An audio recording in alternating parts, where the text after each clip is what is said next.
একটা সরকার, এই সরকার কিছু লোককে মানে ইচ্ছাকৃতভাবে জিতাইছে, ভোটে বিভিন্ন কারচুপির মধ্য দিয়ে জিতাইছে। তো যাদেরকে জিতাইছে তারা যদি বাংলাদেশি হতো তাহলে আমাদের কোনো আপত্তি ছিল না, কিন্তু তারা তো বাংলাদেশকে ধারণ করে না ভাই।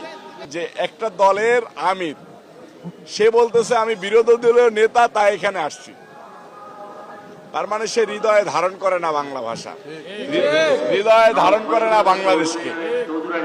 আমাদের দেশের মানুষ প্রত্যেকবার যে তাদেরকে প্রত্যাখ্যান করে এটাই তার প্রমাণ। কারণ এই যে দেখেন যে এইবার কিন্তু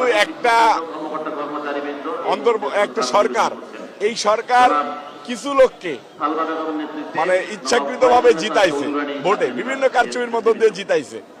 তো যাদেরকে জিতাইছে তারা যদি বাংলাদেশি হতো তাহলে আমাদের কোনো আপত্তি ছিল না, কিন্তু তারা তো বাংলাদেশকে ধারণ করে না ভাই। এটা আমার কাছে মনে খুবই কষ্ট লেগেছে। আমি বলবো বাংলাদেশের মানুষ আজকে তাদের ভাষা দেখুন, তাদের হৃদয়ের ভাষা পড়ুন এবং তাদেরকে হৃদয়ের ভিতর থেকে ঘৃণা করুন। না, নির্বাচন সুন্দরভাবে হয়েছে সেটা জনগণের কারণে। একটা সরকার চেয়েছিল, আপনারা দেখেছেন যে নির্বাচনের আগে একটা দল একটা জোট বলে দিয়েছিল যে আমরা ক্ষমতায় আসতেছি, এবং অন্তর্বর্তীকালীন সরকারের প্রধান বলে দিয়েছিল অমুক অমুক অমুকের সংসদে আসা উচিত। আমরা দেখেছি তাদের ভিতরে 5-6 জন সংসদে চলে এসেছে।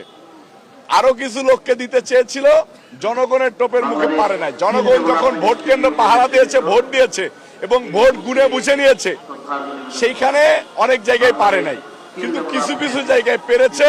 কিছু মানুষকে সংসদে বেয়াদবি করার জন্য পাঠিয়েছে। ধন্যবাদ।